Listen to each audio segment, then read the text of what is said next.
আজকের গল্পের নাম প্রেম।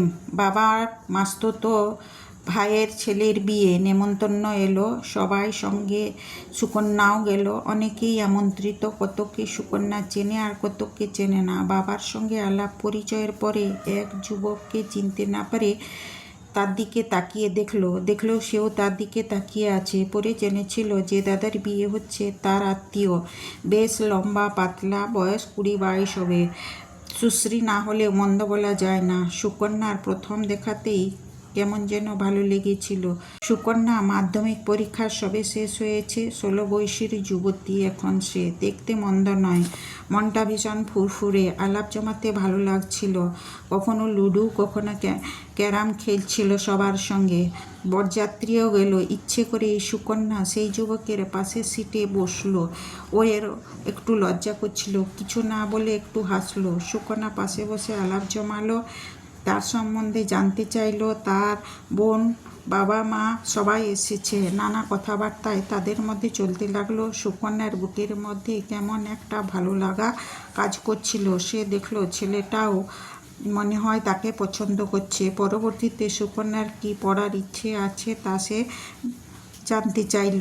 বিয়ের শেষে বাড়ি ফেরার পালা। সবাইকে প্রণাম করে চলে আসার সময় তার চোখ কাকে যেন খুঁজছিল। দেখতে পেয়ে বলল, চললাম, আমাদের বাড়ি আসবে। সুকন্যার বাড়ি বেশি দূরের নয়, 1 ঘন্টার রাস্তা গাড়িতে।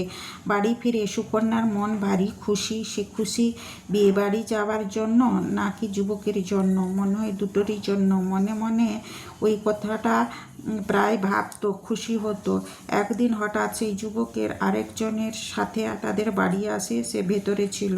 গলা শুনে চমকে গেল, খুশিতে চোখ জল করলো। কি করে সে এখানে এলো? তারপর সবার সঙ্গে কথা বলল, শুধু চোখ তুলে তার দিকে চাইতে পারলো না, কেমন যেন লজ্জা করছিল। তারপর তারা যখন চলে গেল, সেই দিকে অনেকক্ষণ চেয়ে বসে রইল। তার ষোড়শী বয়সের প্রেম না পারলো স্বীকার করতে, না পারলো প্রকাশ করতে। বয়সটা যে তাই, যাকেই দেখে ভালো লাগে। প্রেম কাকে বলে জানে না সে।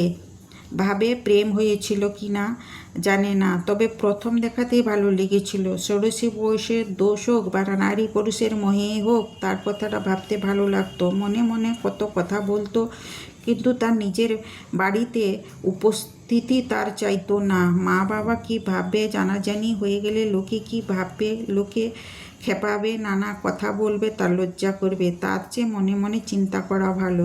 সে জানে তার বাড়িতে এভাবে প্রেম কেউ মেনে নেবে না, তার বলতেও লজ্জা করবে।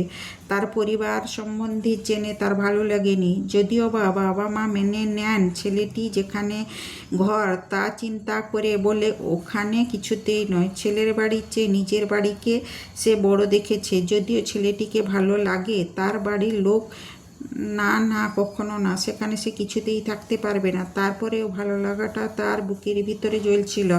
চিঠি লেখালেখি কখনো হয়নি, না দিক থেকে না ওদিক থেকে। চিঠি এলে সে কি বলবে, কে চিঠি দিয়েছে, কেন দিয়েছে, সে অনেক কথা উঠবে। তার চেয়ে ওসব না করাই ভালো। তখন ফোন ছিল না। যদি থাকতো আজকের মতো পার্সোনাল ফোন, তাহলে সুকন্যা কি করতো? আজকের সুকন্যা হলে কি করতো বলা যায় না। তখনকার সুকন্যা করতে পারতো না, তার লজ্জা করতো। এত বড় অন্যায়টা সে কিছুতেই করতে পারতো না। আজও সে কথাটা তার মনে আছে।